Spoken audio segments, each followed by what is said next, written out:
at this point, the chair rules that we shall proceed. So the Honorable Franz Castro may now proceed with her interpellation. You have the floor, ma'am. So, Madam Chair, siguro first observation, no, yung on the budget for the 2024, yung Vice President na nagsabi, Madam Chair, na slow and low utilization. So nakita naman natin doon sa presentation. So yung utilization ay napakababa. Pero syempre comment ko lang, no, mas mabilis siya sa confidential funds. 100% in 11 days. Madam Chair. So, Madam Chair, so according to the utilization of the confidential and intelligence funds submitted by the COA to us, no, so we have here surveillance and monitoring.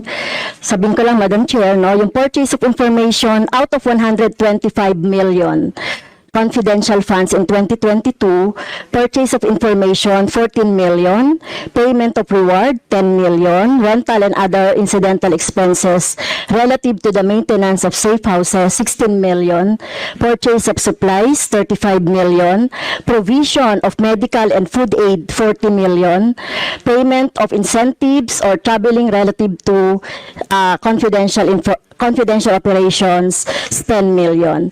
So a total of 125 million conducted surveillance in 132 areas in 11 days. So 100% utilization. Madam Chair, I have also here a report about the notice of disallowance. According to the notice of disallowance, the COA disallowed 73,287,000 out of 125 million confidential funds used by the OVP in 2022. So this is 58.63% of the 125 million. So can you confirm, the Vice President? Madam Vice President. Madam Chair, since you allowed her a snide comment, you will allow me a snide comment as well. So my question is, Madam- can you yes. confirm? Yes. Yeah, okay. Diba? Okay. Yes, Madam Chair. So, Before you proceed, may I remind both our guests and our resource You should have reminded persons her when she said the refrain line, diba? I called your attention, Madam Chair. You did not recognize me. So, ngayon, sasabihin ko na, if you allowed her that, you allowed me a snide comment as well. If you allowed her that, you allowed me a snide comment as well. I don't recall hearing a snide comment, Madam Vice President. Ang snide comment, that's a matter of judgment. So please proceed with Secretariat, your... Madam proceed, Chair, ma'am, I would like the with your- Secretariat to repeat the first 3 lines of the well, comments. point of order, Madam Chair. Point of order, Madam Chair, kasi parang... So let's please proceed with the answer. Point of order, Madam Madam Chair, kasi parang siya yung nagpe-preside eh. Yes, that's why ma'am. Kasi inutusan Madam mo Vice yung President. Secretariat natin sa Committee on Appropriation. Yes. Alam mo Some ano, order, diba? So, please. okay, Yes, thank you, Madam Madam Vice Chair. President, please proceed with the response. There's a question. Please proceed with the response. Madam Chair, I do not understand bakit a person convicted of child abuse is still sitting in a seat. Point of Of the order, House of Madam Chair, ito yung sinasabi Representatives. natin na dinadivert ang usapan sa ating budget hearing. Kung nagawa po niya yan sa Senado, Madam Chair, dapat hindi natin yan pahintulutan dito sa Kamara. You allowed her a snide comment and then you will not allow Please, me please wait a to be snide recognized. comment? Excuse me, our members and our guests. I warn please, you. Please wait Don't to go be to this rabbit hole. Please wait to be acknowledged before you speak. Okay, so at this point, Honorable Manuel. Yes, Madam Chair, again, it's another point of order kasi kapag may mga deliberation tayo, we should stick to the topic. Hindi pwede, Madam Chair, na dinadivert natin yung usapan para hindi natin sagutin yung tanong ng mga mambabatas natin. This is actually the best opportunity, formal proceedings, nakikita po ng publiko para malaman anong sagot ng Vice Presidente. So hindi po natin napapayagan ang ganong mga argumento na hindi naman tumutumbok dun sa topic natin. So, Madam Vice Chair, President, there's I will a make this question. easy for you. Please make Sige, ma'am. your responses direct to the point. Sige, ma'am.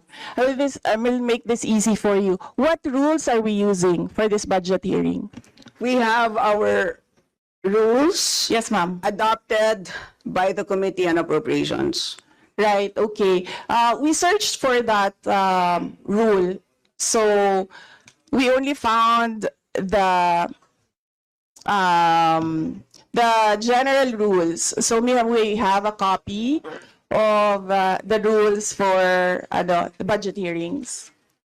Well, as far as I'm concerned, mas importante ang rules para sa amin. Kayo po, ang kailangan nyo lang marinig is yung acknowledgement for you to begin to speak. Yun lang po ang pinaka-importante para sa guests. Sa totoo lang po. Yes, ma'am. So, ang pinaka-importante, yes, you may proceed. At saka po yung adjournment. Yun lang po. Yung termination po. Yun ang pinaka-importante lang po. For the rules, yun ang ay importante para sa members. But we may provide the copy to you. Yes, So ma'am. please proceed and answer the May we question. request a copy? Yes, yes, absolutely. But Yes. please, there is a question. And do you want us to repeat the question? And we will not penalize you all the time. I don't You can repeat the facts from the notice of disallowance. I don't need the repeat of Honorable the Franz. question. Yes, Honorable Franz Castro, you may repeat your question on the notice of disallowance, I believe. Yeah, tama, Madam Chair. So according to COA, the notice of disallowance is amounted to 73,287,000 out of 125. At ito po, Madam Chair, yung mga breakdown ng mga disallowed na mga na mga purchases. So reward payment of 10 million, payment of rewards, various goods, 34.857 million, payment of rewards, medicines, 24.93 million, tables, chairs, desks, computer and printers, 3.5 million. So, ang question, Madam Chair, so yung letter A, B, and C, so nakita naman natin nandoon yung sa joint circular. How about yung ito, no? How about yung mga tables, chairs, desktop, computer, na umabot po ito sa 3.5 million. So, pwede bang maipaliwanag kung bakit ito pinurchase, Madam Chair? Madam Vice President. Madam Chair, I still request for the rules of the budget hearings. Okay, Vice President. gusto mo sagutin ko, ma'am. Yes, Madam. This is a hearing of the budget of 2025. Nasaan dito ang confidential funds? Yung tanong niya, Madam confidential Chair. funds. Nasaan dito? Honorable Madam Chair, Franz, you may ito yung continuing, continuing questions pa natin noong 2024, during the last budgets. Hindi na ipaliwanag itong 125 million na alam naman natin na wala ito sa budget ng 2022. So, ito, Madam Chair, sa rule naman natin, lahat dito tinatanong no? So, according to the budget, whether it is in the past, kasi nakikita natin yung utilization noong mga budget, kahit na yung past years, ay pwede nating busisiin dito, Madam Chair. Tama ba ako, Madam Chair? I will agree with you, the Honorable Franz Castro. You may proceed, Yes, Madam ma'am. Vice President. Yun yung sagot ko, ma'am. Nasaan ang topic natin dito at ang pinasubmit ninyo sa amin is the budget proposal of 2025. Where in the budget proposal of 2025 is the item confidential funds. Sa in aid of legislation nga ninyo, nakalagay nga doon sa rules ninyo, diba? The discussion should be germane to the topic. The topic is the 2025 budget proposal. Now tell me, Madam Vice Where President, the Honorable Franz confidential Castro has already provided a sufficient explanation for why she asked the question. So please proceed with your answer. Madam Chair, It's a very why are we simple question. discussing the budget of 2023 in 2024.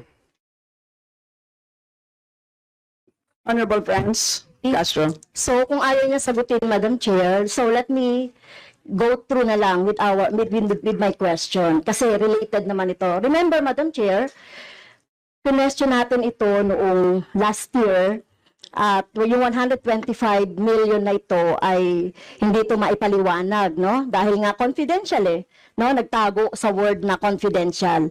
At ngayon, kailangan nating maipaliwanag at it is in the interest of the people. Yung 125 million na ito, Madam Chair, kaya kailangan ito na mabusisi at kailangan ito maipaliwanag ng OVP. Kaya hindi tayo pwedeng questionin ng mga rules, questionin ng mga topic, etc. Dahil related din naman talaga ito sa budget, Madam Chair. Madam Chair. Yes, you may proceed. I request that the chairperson of the Finance Committee preside over this hearing. Madam Vice President, with due respect, you are not allowed to do that, Madam Vice President. You are not allowed to introduce any motion.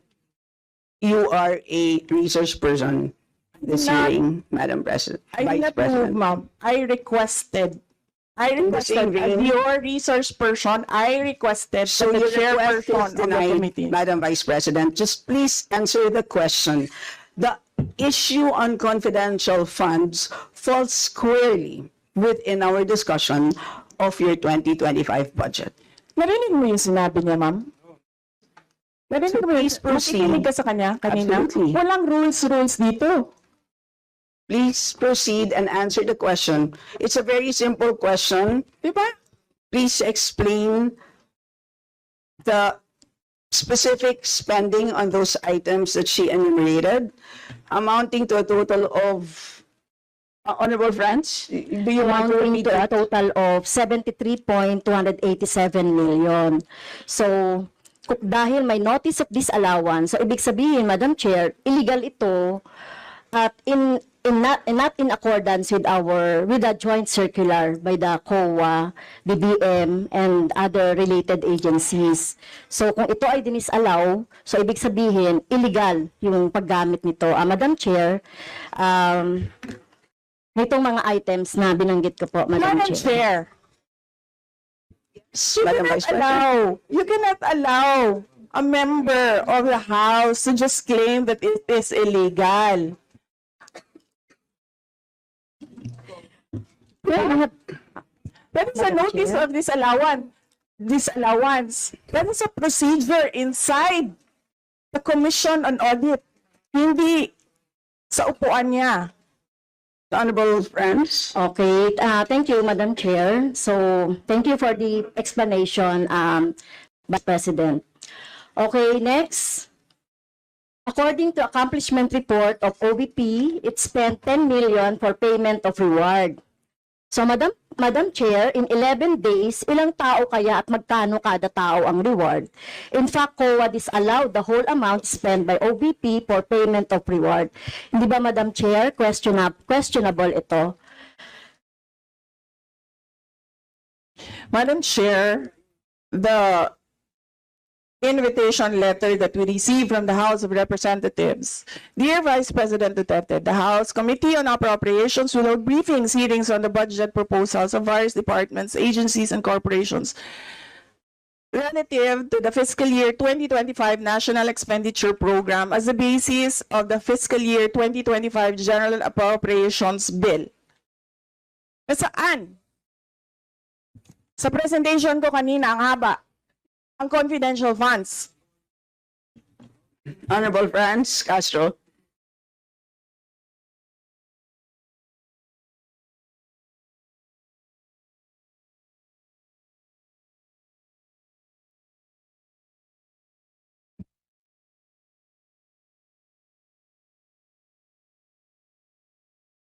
Can we request our technical people to fix the mic?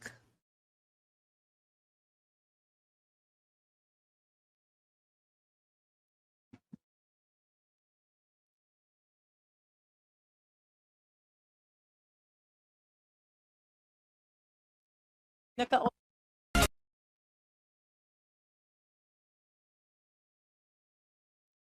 Naka Can everybody check their mics and make sure that they're switched off para maka-switch on yung si Franz?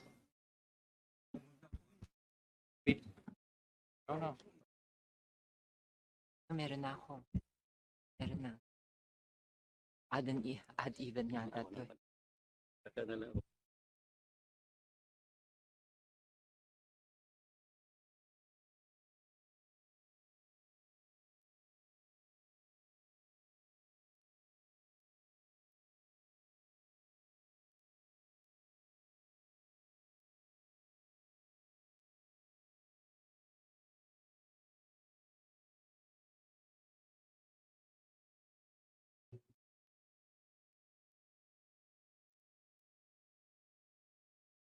Madam Chair, point of order lang ulit, Madam Chair. Kasi kailangan lang nating ma-establish.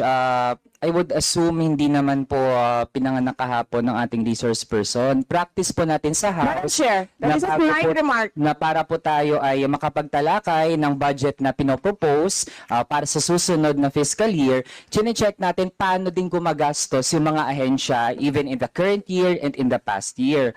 Also, Madam Chair, Section 162, Rulings as Precedents, rulings on questions raised by members shall form part of the parliamentary practice of the House. At practice po natin since time immemorial na hindi lang po ang proposed budget yung tinatalakay. Kasi yung performance ay dapat bahagi din ng discussion. Yun lang, Madam Chair. Noted. Honorable Franz, could you kindly check if your mic works? Okay, thank you, Madam Chair. So, so yun po, no, yung sinasabi natin kanina, yung payment ng reward, the resource person can answer this. Questionable, tingin ko ay questionable ito. Okay? So, next, according to the accomplishment report, isa sa pinaggamitan ng OVP ng confidential funds ay yung provision of medical and food aid.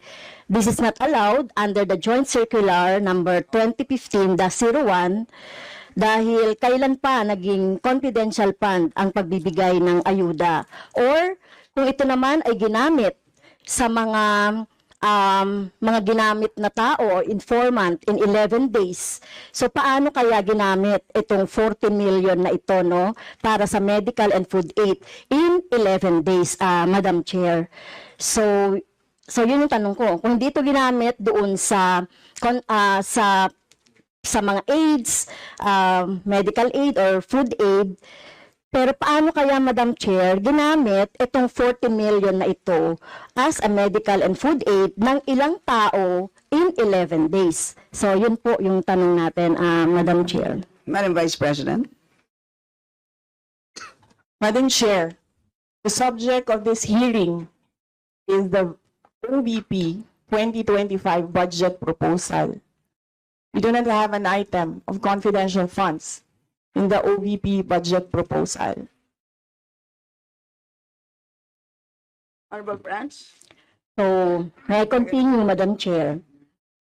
Isa sa bumubukol na confidential fund ng OBP noong 2022 ay nasabi ko na, Madam Chair, yung medical and food aid at saka yung mga purchase of supplies. According to the accomplishment report, the OBP spent 40 million now for medical and food aid in 11 days. So, ang ibig sabihin nito, Madam Chair, konting math, pumapatak na 3.64 million kada araw ang gastos, no, para sa food and medical aid. So hindi natin maintindihan, Madam Chair, paano ito ginastos in 11 days, no? 3.64 million kada araw dito sa item na ito. Madam Vice Do you want to President. comment? Madam Vice President. I did not call you, ma'am. It was Representative Arroyo who called you. The chair would like to remind both the resource persons and the members to please wait to be acknowledged before you speak. Yes, ma'am. So, Tinawag you mo mean, ako. yes, For what, ma'am? to respond. So any comment, Madam Chair, dun sa sinabi natin based dun sa accomplishment report. So kung gagamitan natin ng konting math, 3.64 million kada araw ang gastos para sa medical and food for 11 days. For how many people ba ito? Madam Chair, the topic and the invitation of the House of Representatives to the Office of the Vice President for this hearing is the 2025 budget proposal. There is no confidential funds in the 2025 budget proposal. For the information of the body, the letter that we sent, our Madam Vice President, reads as follows. In the second paragraph, we noted the following topics to be discussed. Item number 3 is comparative budget allocation and utilization rate from fiscal year 2019 to 2023. That's item number 3. So I can provide you copies of the letter. So clearly, confidential funds spent in 2022 falls squarely within that. So yes, Honorable Francie, may proceed. Yes, Madam Chair. So, mukhang hindi na tayo sasagutin ng hindi na ako sasagutin ng ating Vice President. So, sa bawat sagot kasi na ganyan ng ating Vice President, for the record, since ayaw magpaliwanag ang VP, so ibig sabihin nito, yung paggastos ng 125 million ay na pera ng taong bayan ay hindi maipaliwanag. So, yun lang, Madam Chair. Kaya hinihiling natin sa Vice President o OVP na kailangan na maipaliwanag itong mga sinasabing item dito. Anyway, Madam Chair, sa kanila naman nanggaling yung utilization of confidential and intelligence fund. And of course, ito lang naman ang hawak ko din dito, yung notice of disallowance. Kaya gusto talaga nating maintindihan, Madam Chair, kung ang notice of disallowance ay, so syempre, papaliwanag pa nila yan, kung paano, di ba? So, kailangan malaman din ng taong bayan na sila yung nagbibigay ng pondo para sa operations ng OVP at lahat ng mga agency. At kailangan yung maipaliwanag. So, hindi pwede yung ganyan na yung tactics na ganyan na parang parang sorry for the pusit, na kapag nasusukol na ang pusit ay nagaano ng maitim na tinta. So ayaw natin ng ganun, Madam Chair, kasi yung atin namang pinag-uusapan dito ay budget. No? So wag naman mag-ugaling pusit ang Office of the Vice President. Madam Chair, may I point of information only, Madam Chair? May I? Madam Chair, No, sorry, wait. Before you, I'd like to, before we proceed to the next person on the list, I believe that our former President, Gloria Macapagal-Arroyo, would like to interject. Observation made in relation to the point of order, because in the beginning, it was settled that the issue would be the 2025 budget. And in all our hearings, to what I recall, when we want to question something about performance, we question the 2024 budget, not the 2023 budget. What is being questioned now is the 2023 budget, which was discussed very extensively last year. And that is the reason why the House removed the confidential funds. So that issue has already been, to my mind, for purposes of the budget hearing, laid to rest. So that's my observation, Madam Chair. We note that, Madam former President, but of course we know that yung pompondo ng 2023 ay of course pwede pa rin maging continuing appropriation hanggang 2024. So in the same way, 2022 pwede maging continuing pa rin 2023. At alam din po natin, last year pinagdebatihan po natin ng matindi itong 2022 confidential funds, and in fact we left a homework for the COA. Sinabi natin sa kanila na kailangan nilang tapusin ang audit by November, I believe mid-November of last year.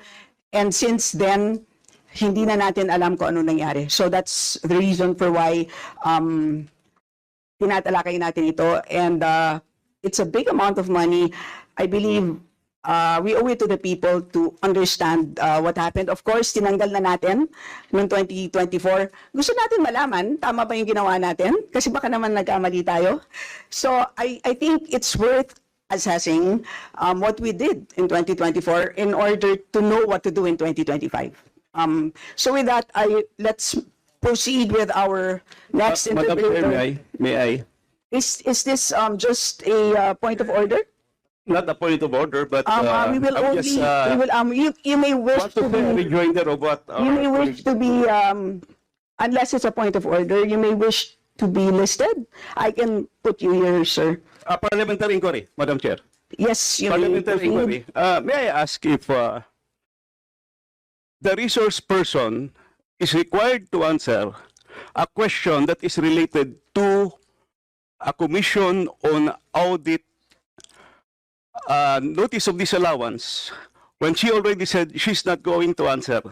Also, the notice of disallowance is addressed to the office of the Vice President. And just to make it clear, a notice of disallowance is not a judgment.